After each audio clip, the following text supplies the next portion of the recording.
Hello, student.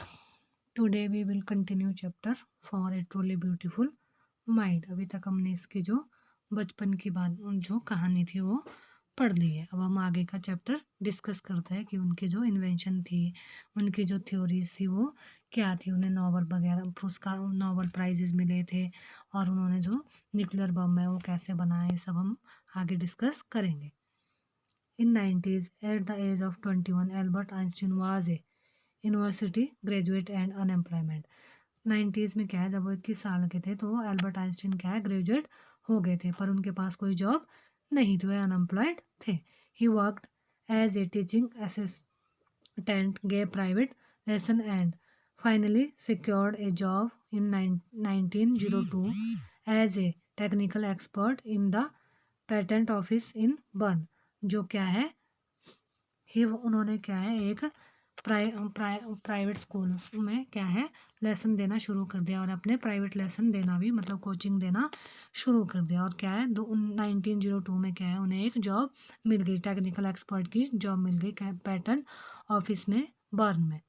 While he was suppose to be assessing other people inventions, as Einstein was actually developing his own ideas in secret. जो क्या है Einstein का जो वहाँ पे काम था वो क्या था, जो दूसरे साइंटिस्ट है इन्वेंशन खोज करता है, इन्वेंशंस थे करते हैं, उनको उन्हें असेस करना होता, उनको चेक करना होता था कि यह कैसे कर रहे हैं और उन्हें अपने आइडियाज़ देने होते थे. His own ideas is in secret, और उनके जो और वह क्या है अपने ideas, Einstein was actually developing his own ideas in secret में अपने आइडियाज़ को क्या है डेवलप कर रहा था. He is said to have jokingly, उन्होंने मजाक में कहा था, called his desk drawer at work the bureau of theoretical physics. जो उसका डेस्क है जहाँ पे कि वह काम करता है, उसके जो ड्रॉअर है वहाँ उसके अंदर उसके क्या है ब्यूरो ऑफ थियोरेटिकल फिजिक्स के कामकाज के जो पेपर उसने रखे थे. One of the famous paper of 1905 was Einstein's and distance are not absolute.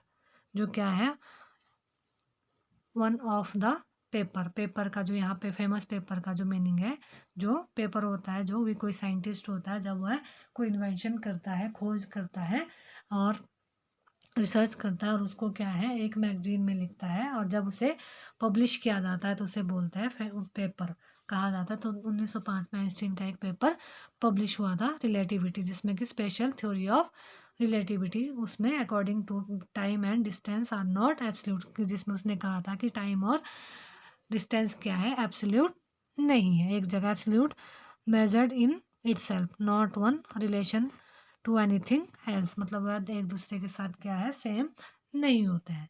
Indeed to perfectly accurate clock will not continue to show the same time if they come together again after a journey if one of them has been moving very fast relative to the other.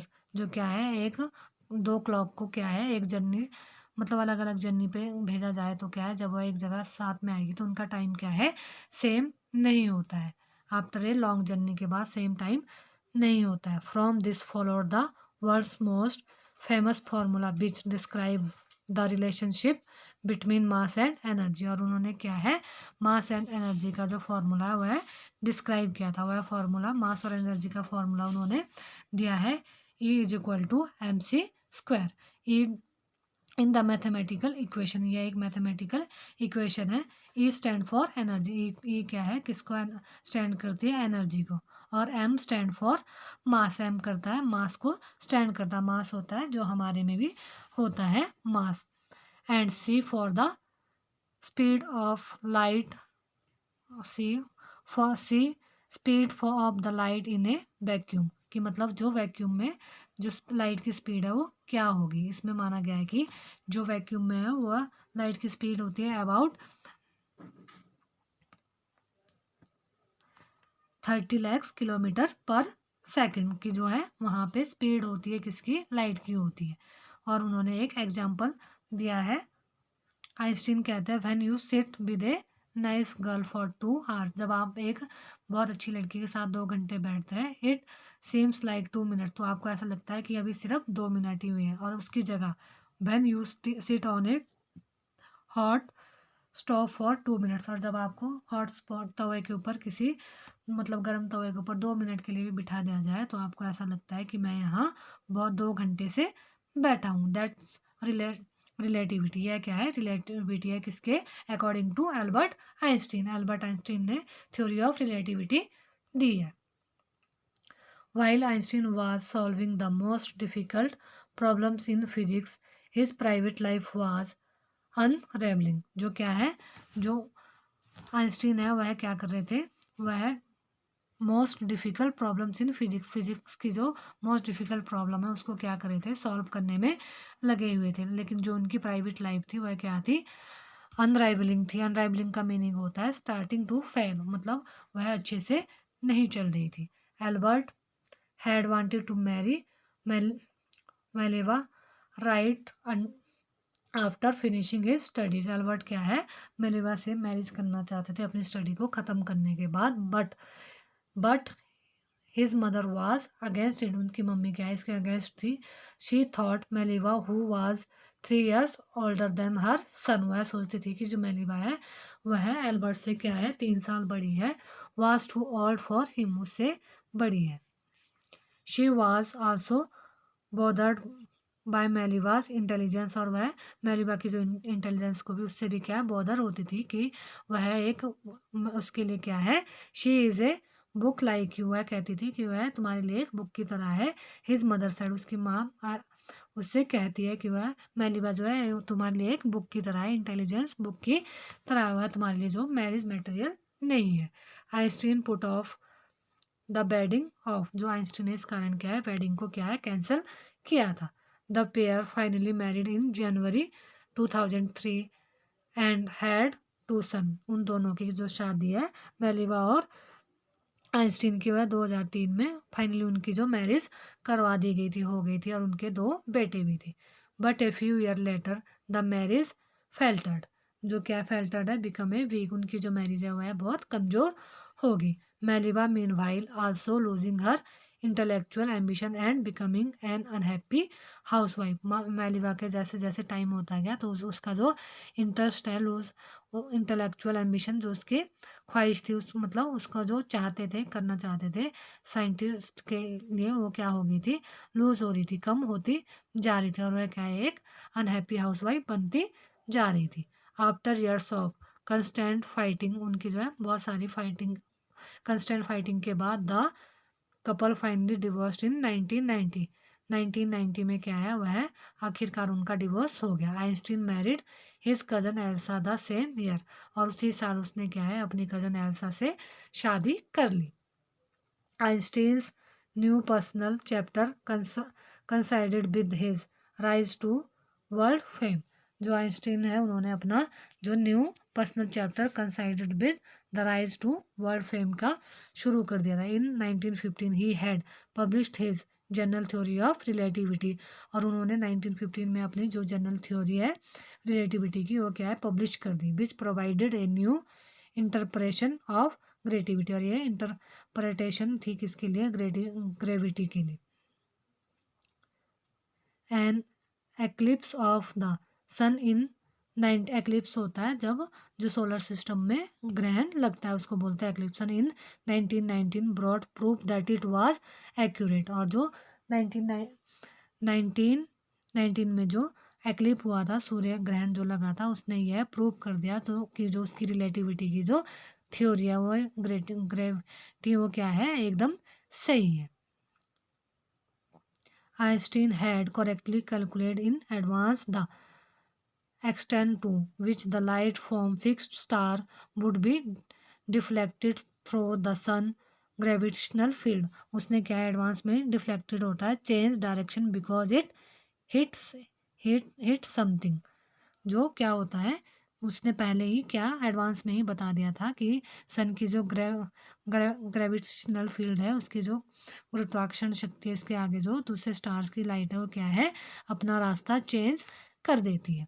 The newspaper proclaimed his work as a scientific revolution. और ये क्या है? एक scientific क्रांति थी। किसके लिए? Newspaper के लिए ये प्रोक्लेम होता है, रास्ता बदल दिया न्यूज़पेपर का भी। Einstein received the Nobel prize for physics in 1920, और उन्हें क्या है फिजिक्स में 1920 में नोबल प्राइज जो है मिला। He he was showered with honours and invitation for all over the world and lauded by the press. उन्हें क्या है हर जगह पूरे वर्ल्ड में उनको इनविटेशन आने लगे वर्ल्ड से, और उन्हें हर जगह जो है बुलाया जाने लगा, क्योंकि वह बहुत ज़्यादा क्या थे इंटेलिजेंट फिजिक्स बन गए थे। प्रेस में उनके जो है आर्टिकल्स छपने शुरू हो गए थे। When the Nazi came to power in Germany in 1933, 1933 क्या है सेकेंड वर्ल्ड वार का जो है टाइम चल रहा था, और नाजी वहाँ पे क्या है पावर में आ गए थे जर्मनी में। Einstein emigrated to the United States. Emigrated का मीनिंग होता है एक स्टेट से दूसरे स्टेट में जाकर बसना, उसे कहते हैं एमग्रेड, मतलब माइग्रेट होना। तो क्या हुआ है यूनाइटेड स्टेट में आके बसे थे। 5 years later the discovery of nuclear fusion in Berlin had American physicist in an uproar. In an uproar का मीनिंग होता है वेरी अपसेट। जो 5 साल में क्या है न्यूक्लियर फिजन की जो अमेरिकन फिजिस्ट थे, और आइंस्टीन ने उसका एक क्या कर लिया था इन्वेंशन कर ली थी नए न्यूक्लियर बम की, और वह क्या है मैनी ऑफ देम, और अमेरिकन फिजिस्ट थे इसको लेकर क्या थे बहुत ज़्यादा अपसेट थे, क्योंकि जर्मनी जो क्या थे उन्होंने बर्लिन जो है जर्मनी में आता है, तो अगर वह वहाँ बता देते तो जो नाजी है वह इसका गलत इस्तेमाल करेंगे, और वह क्या है उनको डर था कि वह कहीं पूरी दुनिया को तबाह ना कर दे। Many of them had fled from fascism just as Einstein had, and no they were afraid the Nazi could build one you and use an atomic bomb। वह उससे क्या है डर गए थे, और उन्होंने भी क्या वह भी क्या है अमेरिका में आकर सेटल हो गए थे डर के कारण।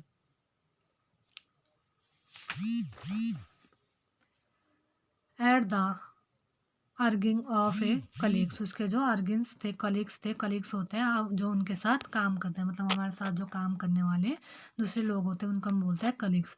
Einstein wrote a letter to the American president Franklin D Roosevelt on 2 August 1939 in which he want, मतलब वह क्या है जो उसके कलीग्स थे वह उसे आइंस्टीन को कहता है कि आप जो है अमेरिकन जो प्रेसिडेंट है उनके लिए एक लेटर लिखो और उन्हें वार्न कर दो कि उसके बारे में न्यूक्लियर फ्यूजन होता है कि ऐसा तोड़ना, और फ्यूजन होता है दो चीज़ों को जोड़ना। तो उन्होंने लेटर लिखा था, उसमें लिखा था a single bomb of this type की, उस लेटर में लिखा था कि एक इस टाइप का एक बॉम्ब बनाया गया है एक्सप्लोड इन ए पोर्ट, कि जो है एक पोर्ट को क्या है पूरी तरह से क्या might very well destroy the whole port together with some of the surrounding territory। जो इसके सराउंडिंग जो टेरिटरी है दूसरे भी छोटे छोटे एक पोर्ट को क्या है एक बम ऐसा बनाया जो पूरी तरह से क्या है डिस्ट्रॉय तबाह कर सकता है। His word did not fail to have an effect, उसके वर्ड है वह लेटर लिखा था उससे जो अमेरिकन जो प्रेसिडेंट है वह बहुत ज़्यादा इफेक्टेड हुए थे। The American developed the atomic bomb in a secret project on their own and dropped it on the Japanese city of Hiroshima and Nagasaki in August 1945। जो फिर क्या है उसके जो लेटर पढ़ के अमेरिकन जो थे उन्होंने भी क्या है एटॉमिक बम को क्या है सीक्रेटली अपने प्रोजेक्ट में अपने यहाँ क्या है डेवलप कर लिया बना लिया, और जो जर्मनी ने तो जो बम है उसे डिस्ट्रॉय नहीं किया, मतलब किसी के ऊपर भी नहीं फेंका, लेकिन जो अमेरिका है उन्होंने 1945 में क्या है नागासाकी और हिरोशिमा जो जापान की जो दो सिटीज़ हैं वहाँ पर फेंक दिया, और वहाँ अभी भी जो है उसका इफेक्ट मिलता है। Einstein was deeply shaken by the extent of the destruction, और आइंस्टीन क्या है इस तरह का जो डिस्ट्रक्शन हुआ जो उन्होंने यहाँ पे बॉम्ब फेंक दिया था उससे क्या है आइंस्टीन को बहुत ज़्यादा बैड फील हुआ, बहुत बुरा फील हुआ। This time he wrote a public missive to, missive का मीनिंग होता है द यूनाइटेड नेशन, उसने क्या है पब्लिक मैसिव मतलब ऑफिशियल लेटर होता है जो मिनिस्ट्री को लिखा कि एक यूनाइटेड नेशन होना चाहिए। In it he supported the formation of a world government, और क्या है एक वर्ल्ड गवर्नमेंट को जो क्या है फॉर्मेशन बनानी एक वर्ल्ड गवर्नमेंट बनानी चाहिए जो कि सब कंट्रीज़ के लिए हो।